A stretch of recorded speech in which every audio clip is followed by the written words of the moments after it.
tell you I feel at home already. This is going to be fun, and it will be honest, and I hope it will allow you to leave this space a little bit more brave than when you walked in.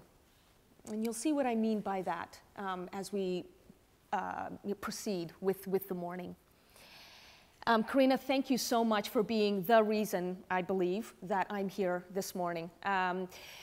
You know, when you write and speak about issues as thorny, as prickly, and in many ways as taboo as Islam, you don't expect to receive invitations to come to festivals like this, where the impression is people don't want to touch anything that's too controversial. We're here to relax. We're here to chill. But I have higher expectations. You can think and be relaxed at the same time. And if nothing else, I want this morning to get all of us thinking, including me, which is why I wanted this to be a dialogue. And that's the reason for the title, Islam, Everything You Wanted to Know, but We're Afraid to Ask. Everything you wanted to know, but we're afraid to ask. And in the course of it, I may have some questions of my own. And let me begin, first of all, with saying salam to all of you, which means peace in Arabic. I'll say shalom as well. And to the atheists in the audience, how the hell are you? And of course, thank you, appreciate that. and to everyone, of course, namaste. You know, I could give you facts and figures and stats because, after all, that's the way most academics begin with a primer on Islam. But because this is a journey, has been for me, and I hope will be for you, let me begin with a story. And the story comes from a scene directly out of Faith Without Fear. Now, the star of this film is my mother, who is a traditional, very devout Muslim,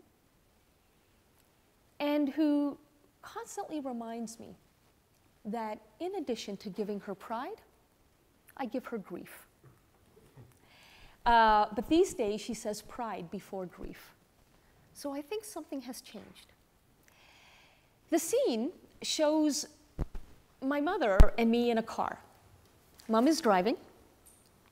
She comes to a stop sign. And en route to the stop sign, we're discussing and in some ways debating prayer. And she says, there is a right way and a wrong way to pray.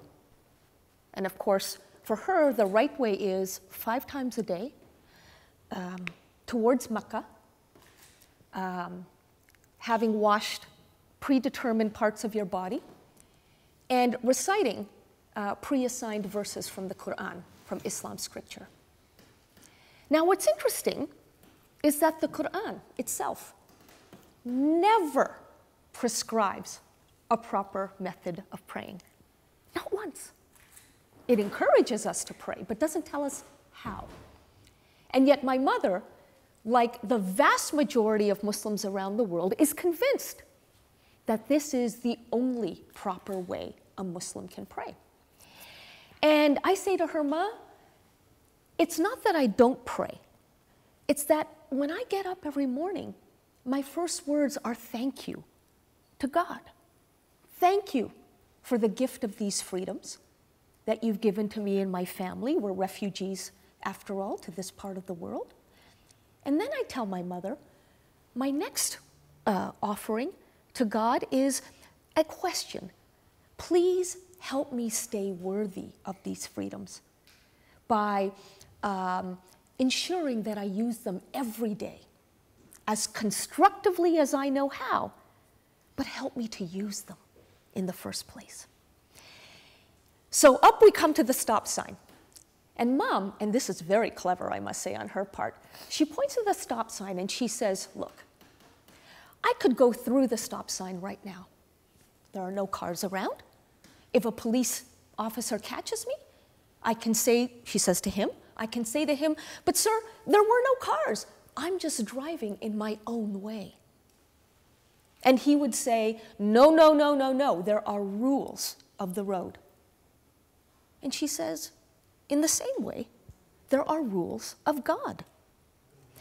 Now, I did not want this to become a debate as such. We were having a good time, and frankly, I loved hearing, how my mother is thinking about these things.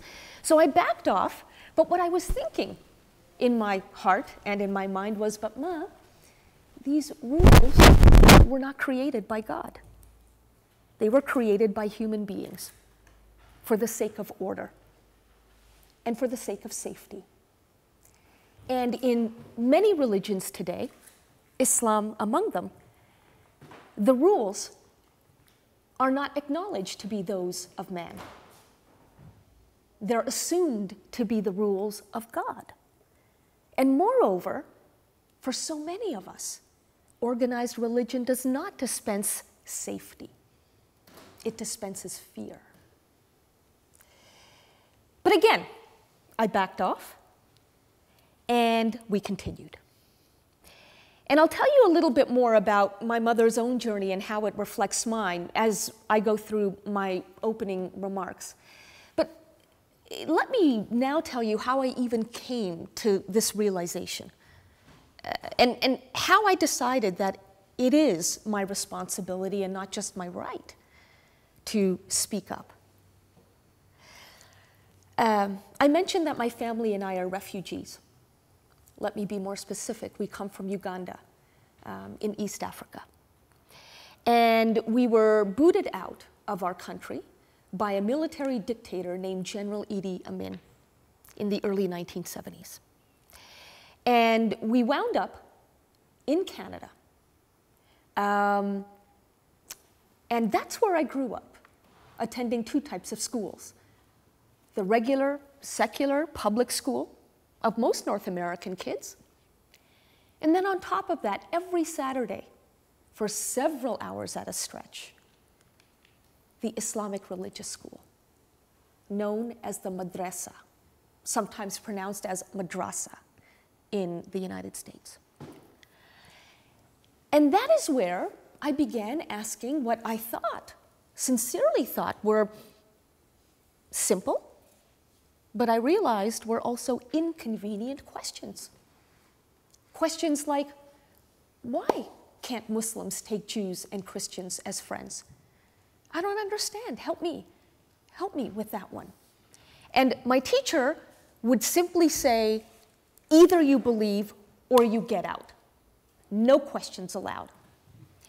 And by the time I came around to 14 years of age, I had asked one too many of these inconvenient questions. And at that point, he said, get out. And I decided that's right. That is what I needed to do. But as I had to explain to my mortified mother, Ma, just because I've left the madrasa does not mean I have left Allah. Big difference between a man-made institution, the madrasa, and how you perceive your creator, whether you call him, her, or it Allah, God, Yahweh, the universe, whatever you call that force. Massive difference between what you feel inside and what is created by external forces that you are expected to conform to. Well, my mother at first did not buy this distinction between the madrasa and Allah. But she was very smart in many ways, not the least of which is that she didn't force me to go back. Because she knew, chip off the old block, that, I wasn't about to get down on my knees and grovel for forgiveness. I didn't believe I'd done anything wrong. I'd merely asked questions. And probably because she did not impose her point of view on me, my defenses came down. And I decided that since I no longer have to go to the madrasa, what I'll do is I'll go to the public library. And I will study Islam on my own. By the way, pre-internet days, huh? when the public library was still a destination for citizens. And so the time I would have spent in the madrasa every Saturday was spent at the library. And I read and I read and I read everything I could get my hands on, not just about Islam, but about religion in general. And by the way, you of course remember the Salman Rushdie affair and the fatwa, in this case issued by the Iranian government. So it had major power behind it. It wasn't just some, schmo imam from, some village somewhere in the Middle East who was hurling this fatwa. That incident, which of course created international upheaval, also led to an explosion in commentary about Islam. And I benefited from all of that commentary because I had so much more to read. And by the way, what I was reading came from very different points of view, which is not something that I could have said, quite frankly, prior to the Salman Rushdie incident. And all of this brings us not to September 2001, but to August 2001. We all know what happened in September of 2001, and I'll of course get into that in a moment. August 2001, I landed what I considered to be my dream job. I became the executive producer of a television channel focused on spirituality. And I started on September 10th, 2001. The next morning, Tuesday, I was having a programming meeting with my staff, very excited about, the different types of shows we were going to create for the spirituality channel. Start this meeting at about 8 a.m. And we amble back into the office about 11 a.m. And everybody is huddled around the TV sets. What's going on? And that was, of course, 9/11. And it didn't take me too long to realize that all of the questions that I had as a child and that I continued to harbor as an adult about my faith of Islam were coming back now to the so-called real world. And by the way, not just the real world of Muslims, but now to the real world of non-Muslims. You see, the reason I point that out is that whenever I would be asking these sorts of questions about what's going on in my faith of Islam, sure, Muslims would tell me either you believe or you get out. But non-Muslims would tell me, well, okay, but what does that have to do with us? That's what you people do over there. And in the worst possible way, non-Muslims came to see what Martin Luther King Jr. taught us 2 generations ago, that we live in a web of mutuality. We wear a single garment of destiny. And that what affects one group over here invariably comes back to influence another group over there. It's called interdependence. And I realized the world is waking up to the sorts of questions that were marginalized as I was asking them as a child. And so I had to make a decision, folks, in very short order. Do I continue as the executive producer of the Spirituality Channel, my dream job, as I pointed out? Or do I finally write the book that has been percolating in me for 20 years? And a book, by the way, that my life experience, along with scholarly research, has been writing on my behalf for the last 20 years. Well, I think you know the decision I made. I said to myself, God willing, and people willing, this will be a once-in-a-lifetime opportunity. So I wrote a book that came to be called The Trouble with Islam Today, a Muslim's call for reform in her faith. And this was, I wrote it in 2002 and it came out in 2003. The Trouble with Islam Today is an open letter to my fellow Muslims, in which I'm saying, look, we can't keep pointing fingers, at least not all of them, at the outside world, blaming America and Israel for everything that ails us. Fine, source the problems, but remember that if God gave all of us, most of us, 5 fingers on each hand, if we point 4 of those fingers at others, are we willing to point even 1 of those fingers at ourselves? And if not, why not? Are we that perfect? Are we that pristine? And if we are, then what do we make of that beautiful verse in the Quran which states, God does not change the condition of a people until they change what is inside themselves? It's an Islamic version of Gandhi's beautiful adage, be the change that you wish to see in this world. So what do we make of that verse if we can't even point 1 finger at ourselves and begin taking ownership of our problems? This book, The Trouble with Islam Today,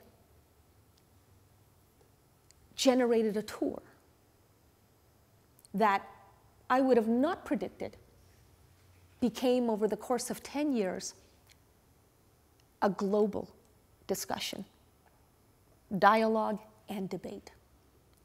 And in the course of those 10 years, from 2002, as I was writing it, to 2012, today, in the course of those 10 years, I came across so many people, not just Muslims, Sikhs, Hindus, Christians, Jews, yes, even atheists, who said to me, Irshad, I too am increasingly constrained and fed up by the dogma that's rising in the faith into which I was born.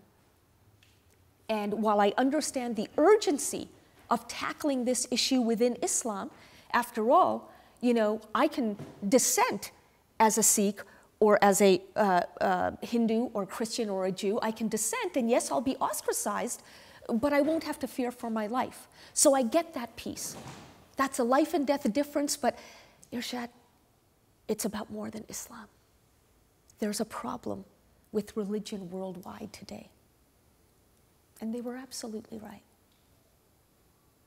And so with their input, with the insights that I gleaned from these conversations, I came across an idea that has actually transformed me.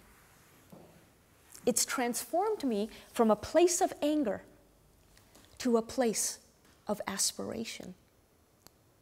And that idea is moral courage. Now, that's not my phrase, as much as I would love to take credit for it, because it is a gorgeous phrase, but it's not mine.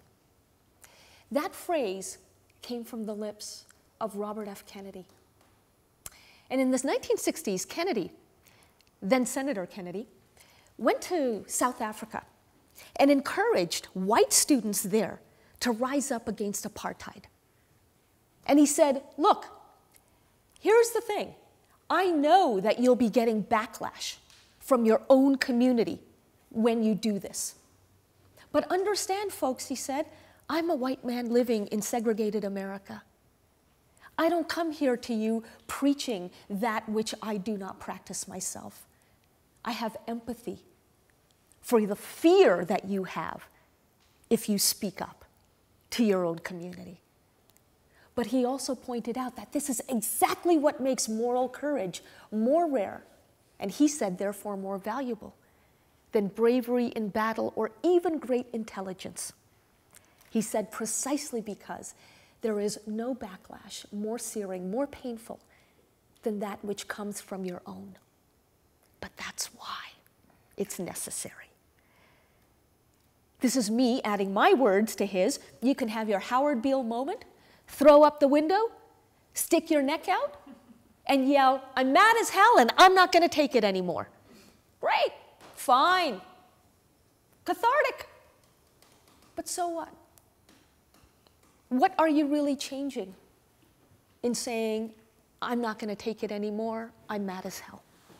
The question is, do we have higher expectations of our own community?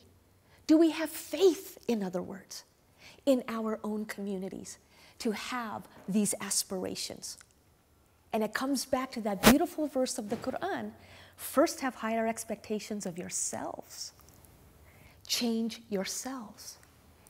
And then expect better of others so that you can be teachers to others, so that you can be those role models.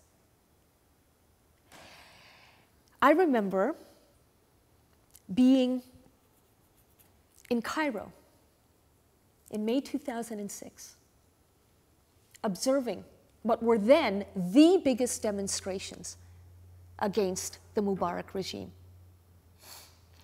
And afterwards, I hung out with a bunch of democracy activists at a cafe.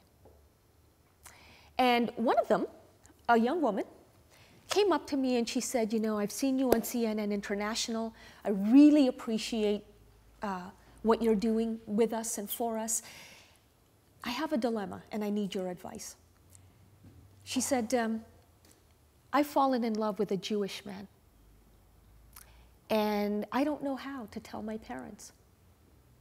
And then she confided something truly, truly amazing. She said, Irshad, here I am, putting my life on the line to try and achieve political change in my country of Egypt. But you know what the scarier thing for me is? To talk to my own family about love. And the reason that story has stayed with me for as long as it has is that it's not the first time, and Lord knows it won't be the last time I've heard that. You see, since The Trouble with Islam Today came out, and I've had the privilege of engaging in very candid conversations, especially with young Muslims, one of the things I've constantly heard is, where's the love? Where's the love in our faith? And then from non-Muslims, I've heard, I've never seen a sentence with the word Allah and the word love together. Do you remember Terry Jones, the Florida preacher who threatened to burn the Quran? And during that time, I was asked by Chris Matthews on MSNBC, how should Muslims respond to a creep and a fanatic like Terry Jones? And I said, Chris, with love. I would cherish the day when I see a sign at a counter rally saying, Pastor Jones, Allah loves you, and so do we. And I got an email from somebody, a self-described non-Muslim, who said, funny and sad, I've never seen the word love expressed in the same sentence as Allah.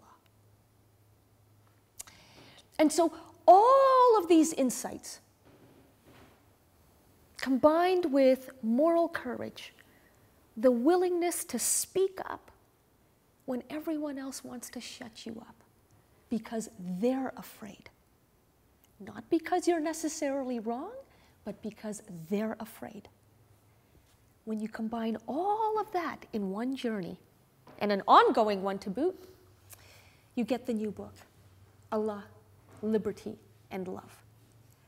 And this is a book that I hope equips both Muslims and non-Muslims to develop moral courage so that we can all live with more honesty and integrity in our lives.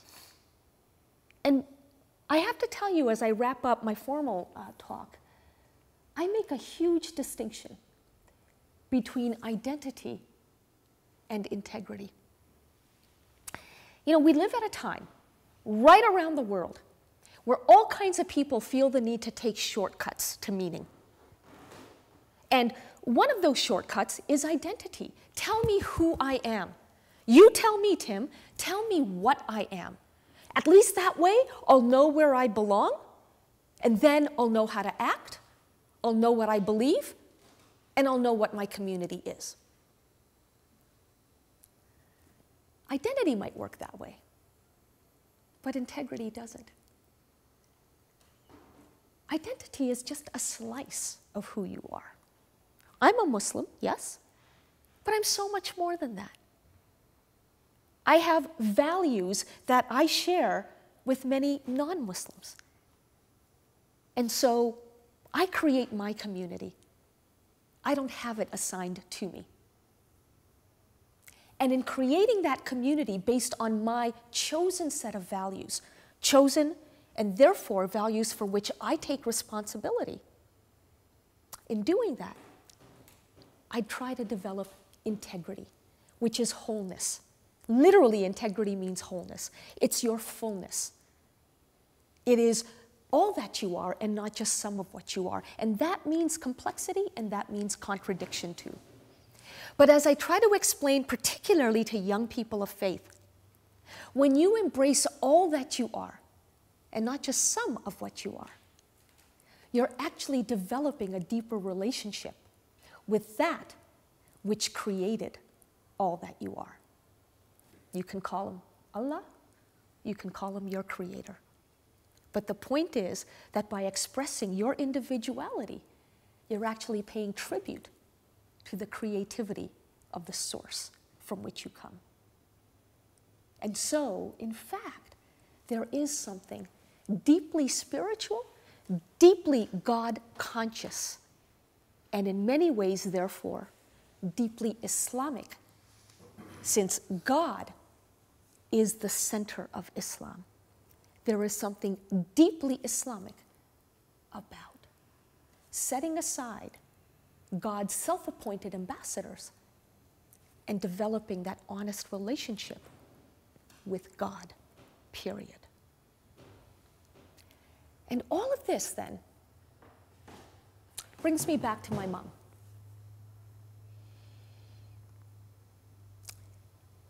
My colleague Emily and I were in Southeast Asia on the book tour for Allah, Liberty, and Love very recently, only about a month ago. In Indonesia, we were assaulted by religious extremists, physically assaulted. Emily actually had to be rushed to the hospital. And in Malaysia, where my book is now officially banned, we had no choice but to take security detail with us. And when I got home, I didn't want to alarm my mother by reminding her of the fact that her own daughter, you know, is on the front lines of this fight. But I did gently tell her what had happened. And my mother didn't flinch. Didn't flinch. She said, God is with you. Now, whether or not that's true, I can't say. But I do feel it to be true, and it was amazing that my mother had the serenity to feel it to be true. But you see, folks, while clearly my mom has taken her own journey in the course of mine, there's a ways to go still for the both of us. Because not so long before this, my younger sister Fatima was diagnosed with breast cancer.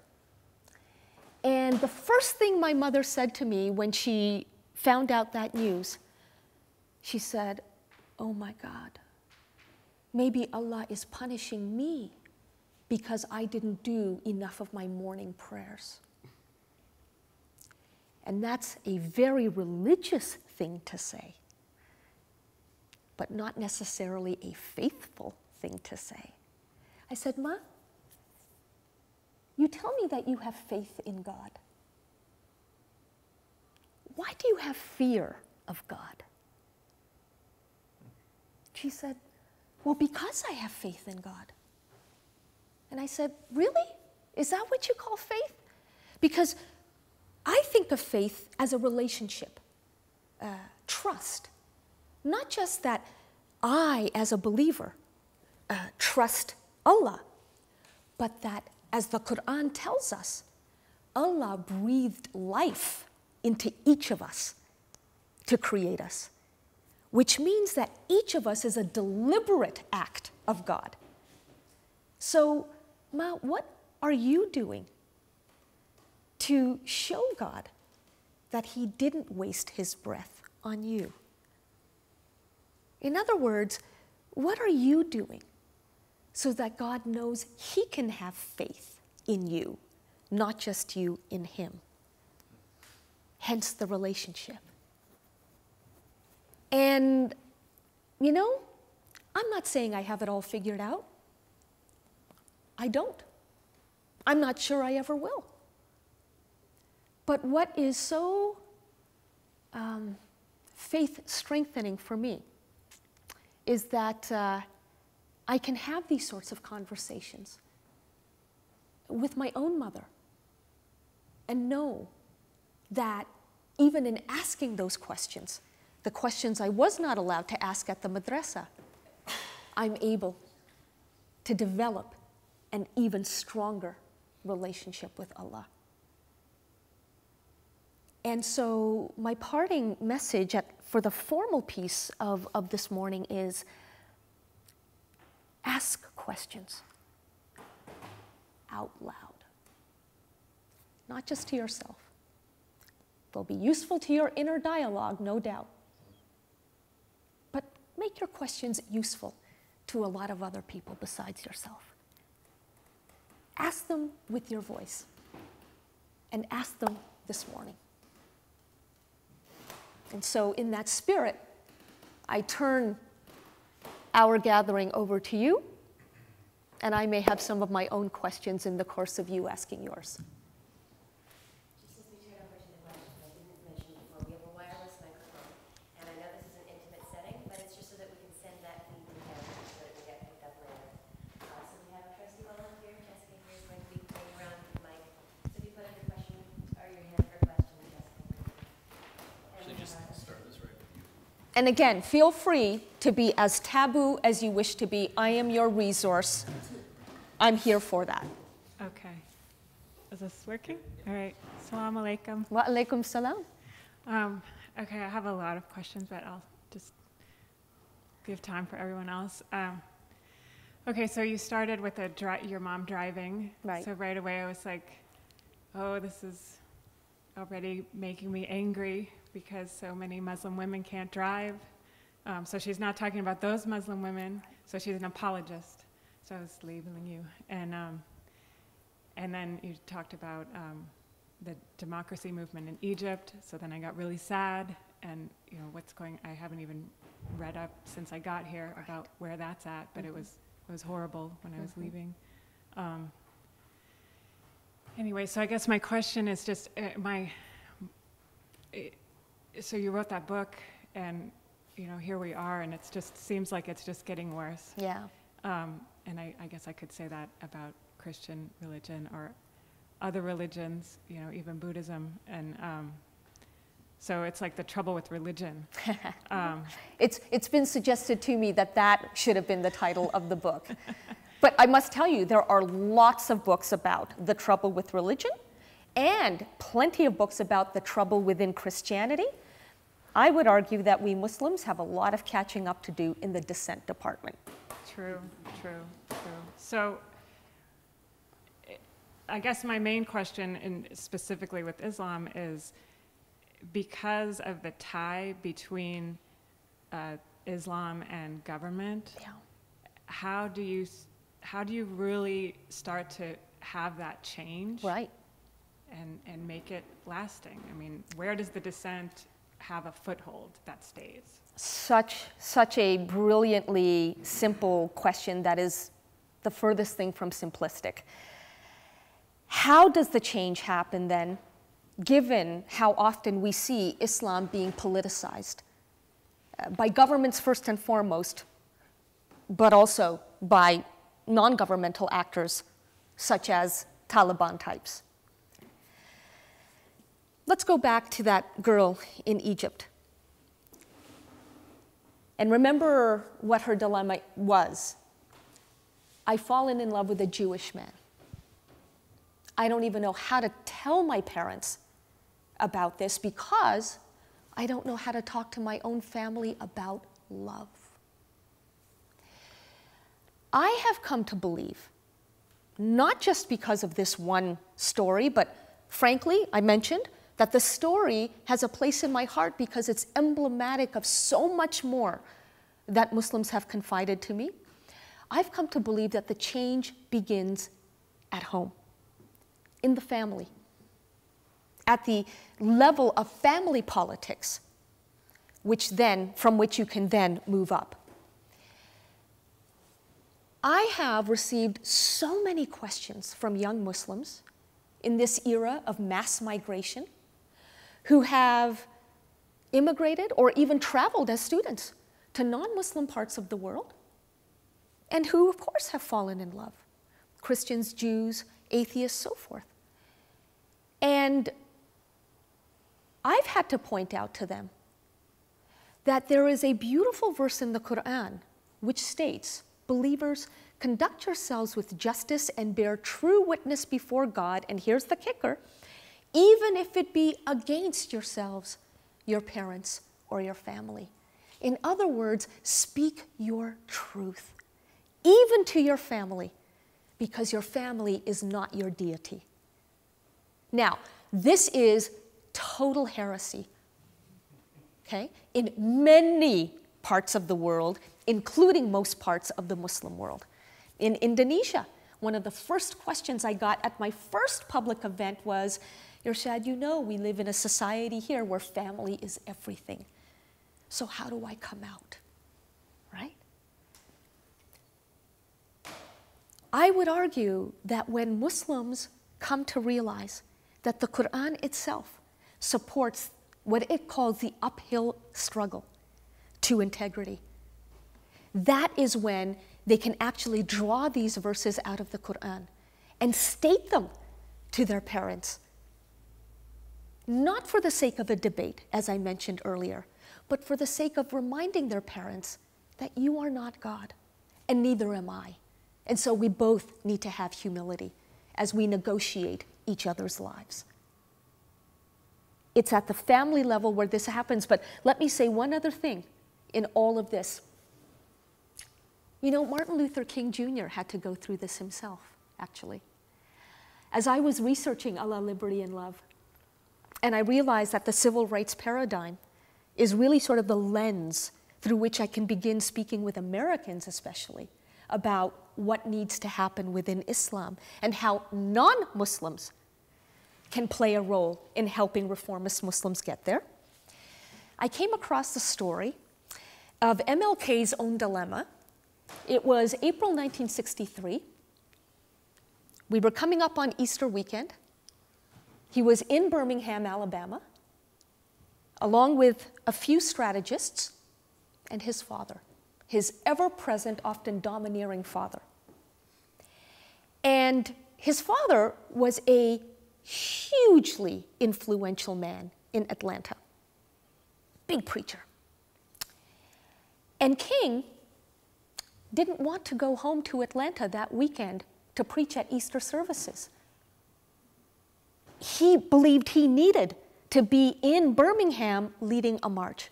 But Daddy King didn't like that. And more than didn't like that, Daddy King actually had been sort of pestering him for years now to give up the civil rights thing because actually his father was himself quite a racist and didn't want his son, you know, doing anything with white people.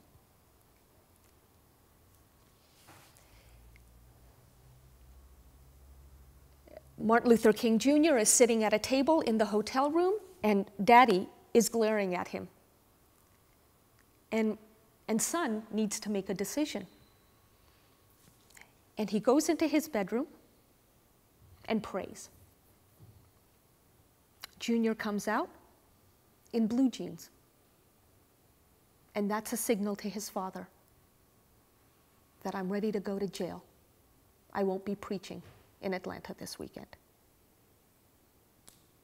His father has no choice but to accept this decision. And I'm suggesting to young Muslims that with the express support of the Quran, when you develop the moral courage to suggest to your parents, when it comes to my integrity, Mom and Dad, you don't have a choice. It's my integrity. And that's different from your identity. See, authorities, be they parents, teachers, clerics, they will always tell us who we are and what we want to believe. They will also try to convince us that the way our beliefs have purity is that we also must adopt an identity. But what they never tell us is it's their identity that they expect us to adopt. And so I've learned from the teachings of MLK and from the insights I've gleaned from young Muslims around the world, don't even bother to play the identity game. Focus on your integrity and all that you are, not just some of what you are, and develop, therefore, that relationship with God. And with the support of the Quran, remind your parents that as much as you love them, they are not God. I don't think it needs to be more complicated than that. But of course, emotions, which is the stuff of identity, are always complicated. And that ultimately is what we need to discipline if we're going to transcend fear. Accept that God loves us and will always love us no matter how much spurning we experience at the hands of our parents and our community. Know that God loves us and therefore be able to transcend that fear from these mortal forces. And that's what I teach at New York University.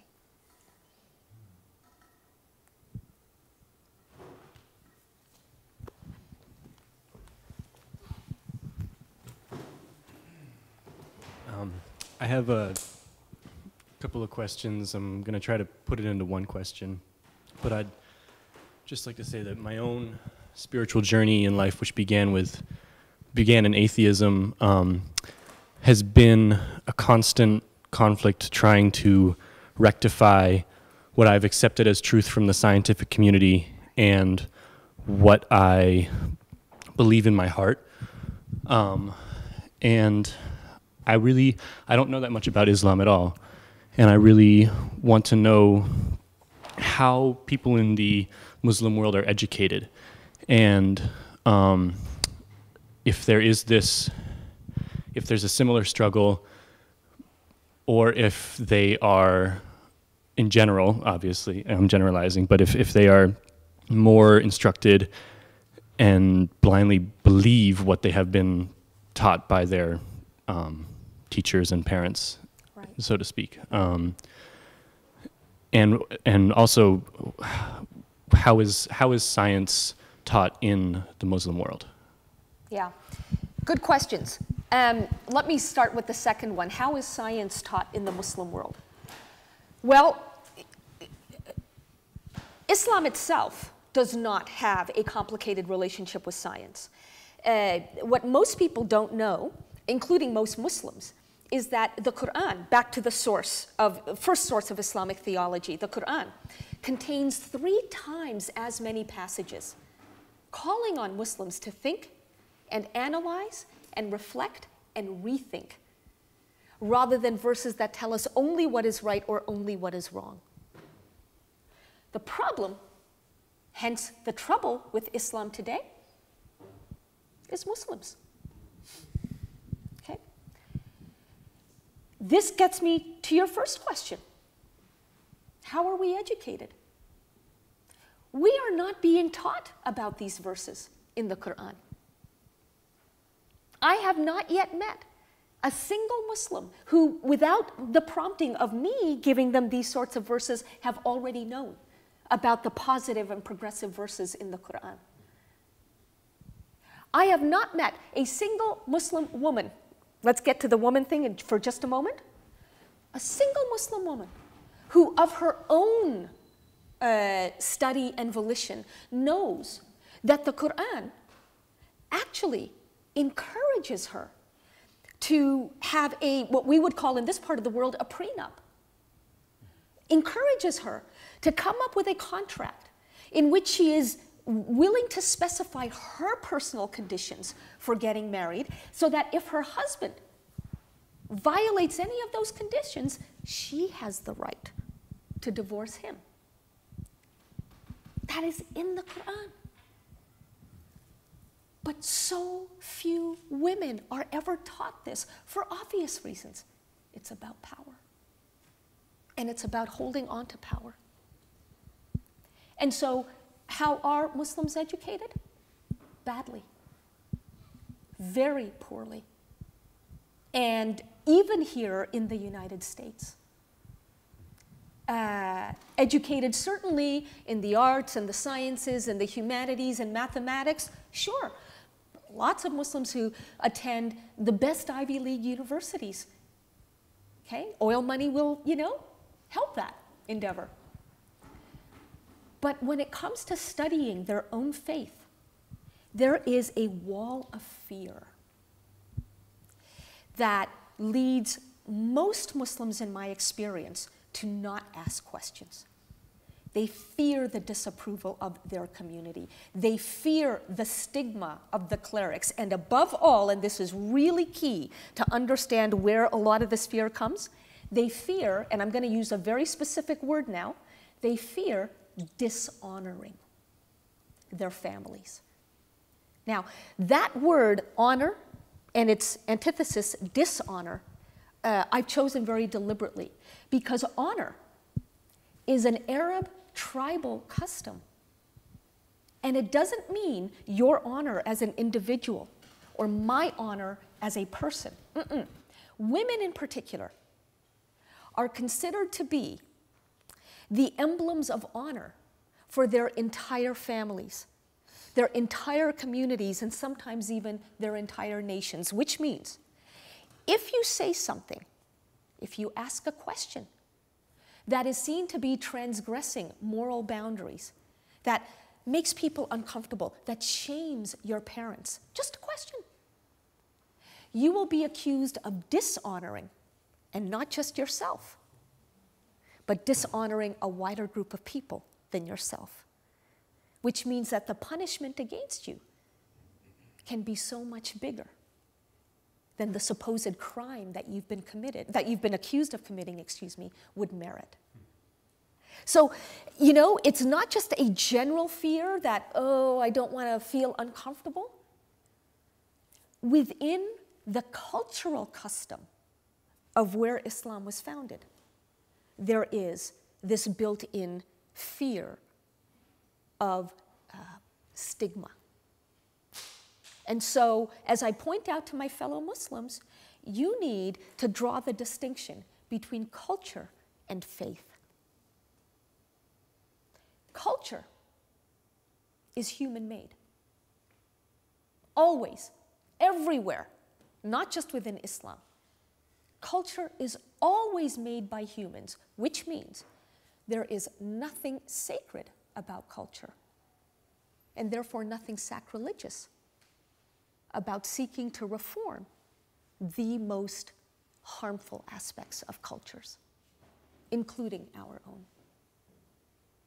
And I think I fundamentally believe that if that one point could break through in the Muslim mindset, we would be able to see the flourishing of a much more spiritual than hardcore religious Islam. Now, I want to say one other thing about all of this, because this is where the role of non-Muslims comes in.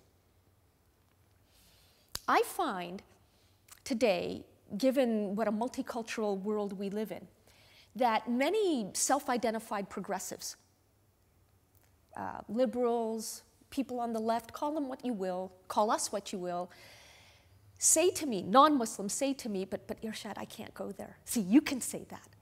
But I can't say that because I don't represent. I can't comment because I don't represent. Okay, that, to put it politely, is bullshit.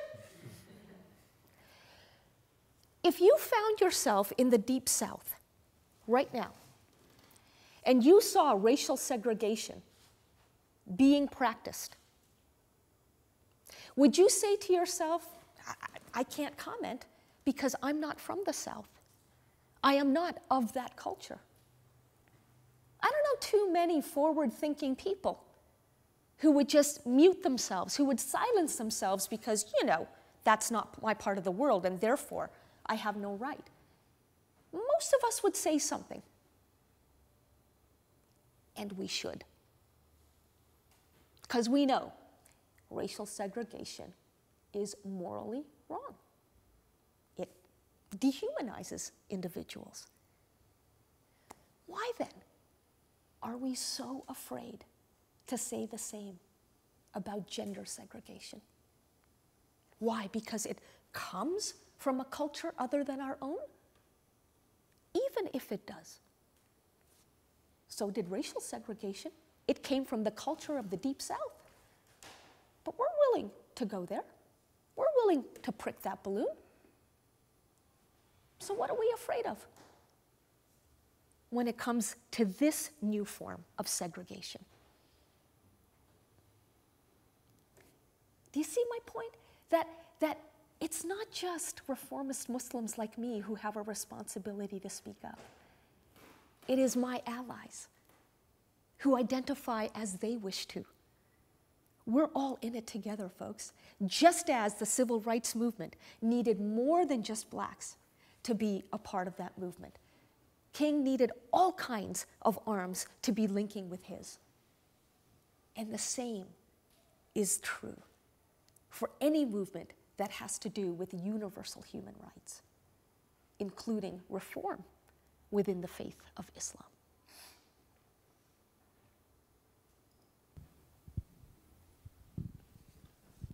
So you mentioned something about, to your mom, hey, this is a book that's written by man. And I hear you using this book written by man to help embolden reformers. Right. And it seems kind of interesting to me. Contradictory? In a way. Yeah. Without... Sure. So why put anything or any faith into this book? Right. And where is the real heart of the matter? Yeah. Yeah, no, I think it's a wonderful question, and you have identified a paradox that I myself, you know, have struggled with, and I can assure you a lot of other Muslim reformers struggle with. We were in Malaysia, Emily and I, as I mentioned, and one of the organizations we met with is a feminist organization of women, Muslim women, and at one point, one of them spoke up to say, you know, Irshad, I think we've all painted ourselves into a corner. As we're trying to make our case for a progressive interpretation of Islam, we keep referring to passages of the Quran. And so if we can't come up with a passage, a particular passage or set of passages that bolsters a really good humanistic argument, then what? We can't make that argument because we don't have the religious backing to prove it? Like, how crazy is that? So your question about, you know, well, if the Quran is human-made, and you're saying that that's part of the trouble with religion, then why even bring the Quran into it? I wrestle with that all the time. But for now, Tim, what I can say is that, like every scripture, the Quran contains these kernels of timeless truths that I think are worth drawing on. When we talk about the need for moral courage, believers, conduct yourselves with justice and bear true witness before God, even if it be against yourselves, your parents, or your family. That is a timeless truth. because we human beings have quite an uncanny ability to corrupt ourselves with greed for power. And so, no matter what century you find yourself in, every human community will need its morally courageous individuals to speak the truth, to say, the emperor has no clothes, and to take backlash for it. Another timeless truth from the Quran, chapter 3, verse 7. Some of the passages in this book, it says, are ambiguous, and other passages in this book are vague. Are precise. Ambiguous versus precise. And it is only those with disbelief in their hearts who will seize upon the ambiguous verses in order to dictate interpretations to others. Believers understand that only your Lord has the full and final meanings of these verses. This is a call for humility. And humility is necessary on the part of all human beings at any time in history. Again, because we have this lust for power, for money, for influence over rather than influence with. So that's my first answer, is that I try and look for the timelessness. But the second point to make, I think, is that when you're speaking with people of faith, you don't get very far speaking in a purely secular context. And some would argue, okay, but then how far do you go before you start transitioning into the language of universal human rights rather than this is what the Quran supports? I'm saying that because we Muslims have not yet had our Reformation and have not yet tangled with a counter-Reformation and then various other minor reformations afterwards, that for now at least, using the language of faith to get across the fear divide will be hugely important. Because if young Muslims understand that there is that support in the very document that your parents tell you you don't know, and you can cite from that document to say, actually, Mom and Dad, it's more complicated than what you're making it out to be, that is what will speak to them. I'll give you one very clear example as I wrap up this answer. I mentioned interfaith marriage. Huge issue in this era of mass migration. When I first started getting emails from young Muslims, I've fallen in love with a non-Muslim. Do I really need to give up my faith in order to retain the love of my life? I would give them my own interpretation of the Quran at first. But then I realized, around the 12th or 13th time that I got this question, wait a minute. They're not the ones who need to be convinced that they can have faith and a non-Muslim partner. It's their parents who need to be convinced of this. That's what they're really asking about. And so I did something that, frankly, I wouldn't typically do. I went to an imam, a cleric. Okay? I am the last person to want to empower the clerical class within Islam, believe me. But because I understood that at this stage, the audience that needs to be convinced that love is universal is not these kids, but their parents, I realized only from a traditional authority will these words have credibility. And so I found a forward-looking imam in California, surprise, those crazy Californians, and he reinterpreted the very verses of the Quran that have traditionally been used to stop women especially from marrying outside the faith. He reinterpreted them for a 21st century context. And I had his concise 2-page defense of interfaith marriage posted on my website in English. And the beauty is, in only 6 months' time, it became such a popular download that I had to get it translated into 21 more languages. Wow. Including, by the way, most of the European languages, since Europe, being very close to North Africa, has such a huge immigrant community of Muslims. And of course, Muslims are falling in love with people outside their faith in immigrant communities. So the point is that,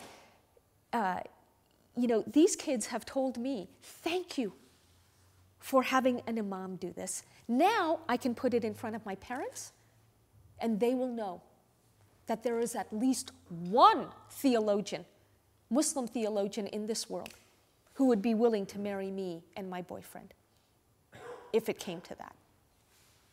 And that matters to their ability to then have more conversations of this kind with their parents. So Tim, maybe in a generation, it won't be necessary, but for now it is. And moreover, to be able to say there are some beautiful parts of the Quran that do transcend particular periods in time is not such a bad thing to be able to legitimately claim. Thank you. Thanks. One more. Great. Yes. At the beginning, you touched on conservatism in all religions as increasing or progressing. And I wanted to know if you could speak to that, because I think that's a concern of all of ours here, Right. particularly at the conference. Yeah. Do you have a specific concern about, like a specific experience with conservatism, perhaps in your faith background, that informs this question? No, I've been around too long. I've seen it in too many places. Uh-huh. I'm just interested because I think it takes a role in all of our politics, and not just in this country. Mm-hmm. And I don't know how you would address your experiences and how you've seen it. I think I'm looking to you. Sure.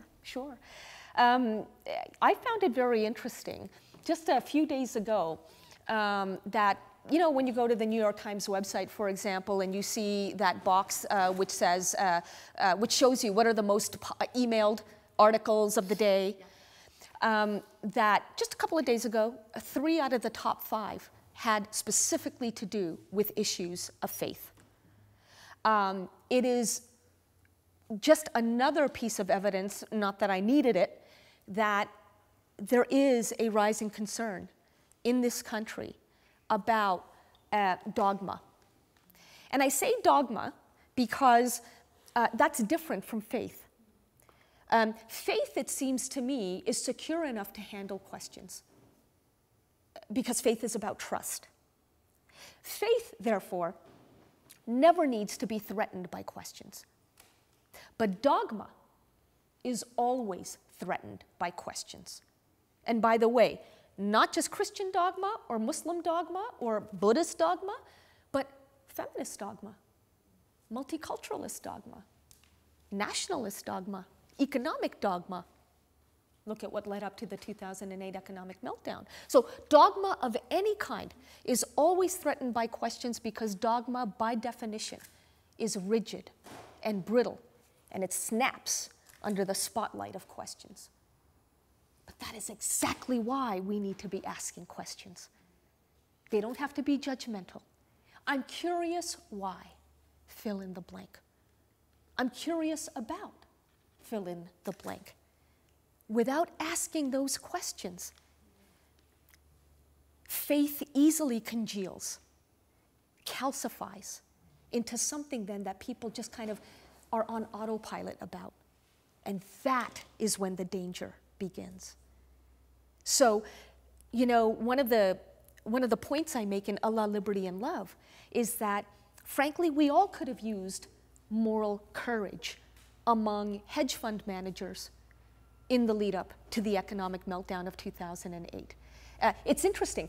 After the economy collapsed, you had no shortage of investment bankers going on the record saying, yeah, we knew these assets were toxic. Yep, we knew we were foisting, some ugly commodities on our consumers. But, I remember one guy, the senior vice president of Lehman Brothers, said, but we weren't paid to rock the boat. Well, turns out you ain't getting paid at all now. And not just you, but a whole lot of other people, because not enough of you asked questions out loud and allowed your faith in a particular system, a particular way, you could say a particular culture of doing things, become dogma. So I would suggest, and this is my personal and unique take on all of this, I guess, is that it's not just religious conservatism that needs to be challenged. It's conservatism. And I don't mean right-wing, left-wing. You get conservatism on the left as well when left-wing politics become dogmatic. But conservatism in general, therefore, needs to be challenged, always and in every generation. After all, to progress is to move forward. And you can't do that unless you keep asking questions.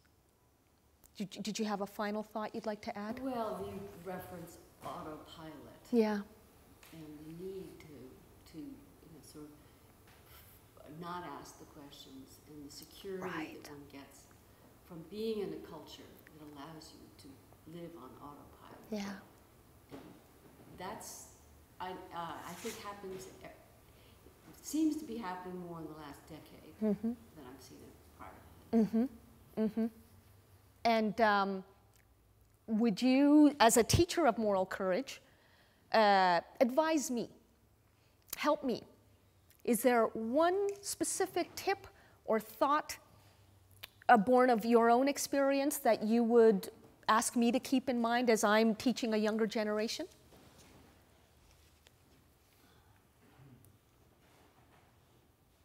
I think that the distinction between what you've been sort of inherit by your culture and what you see happening around you, and how you can tell that what you've been given just doesn't work anymore, Right. or needs to be modified. Your behavior needs to modify in some way the things around you, because it's not just that, that you've changed.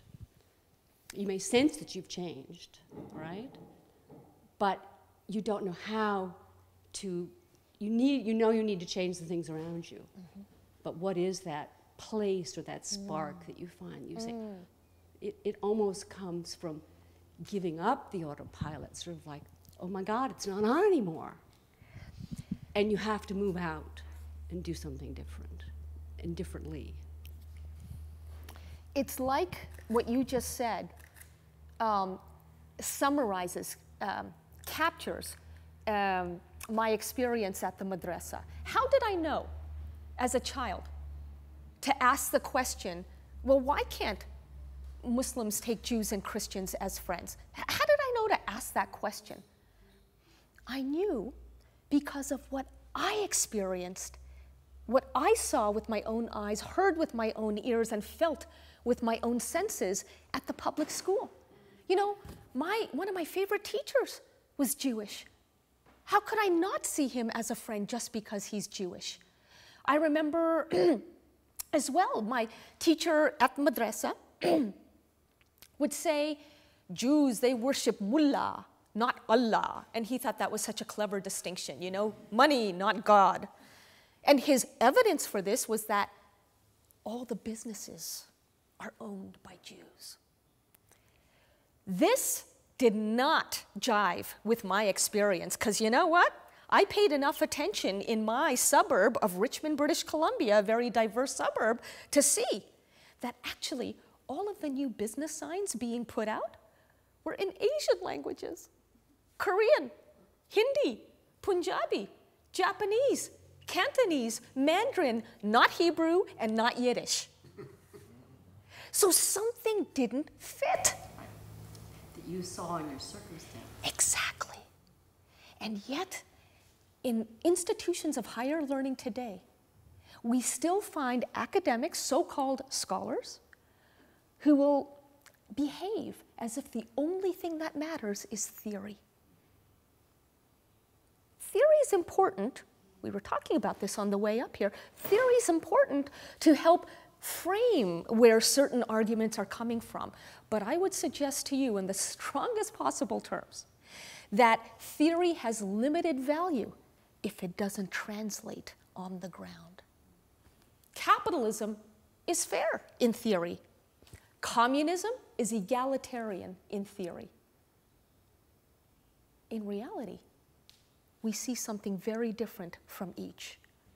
And so it has been my recurring kind of mantra, if you will, that Islam may be peace in theory, but then we Muslims have to behave as if that theory is true. And you're right, it starts with each. God does not transform the condition of a people until they change what is inside themselves. Chapter 13, verse 11, and I will leave you on this note. I think of it as a 1311 solution to a 9/11 kind of problem. God bless each of you. Thank you so much for being here. Thank you. Thank you.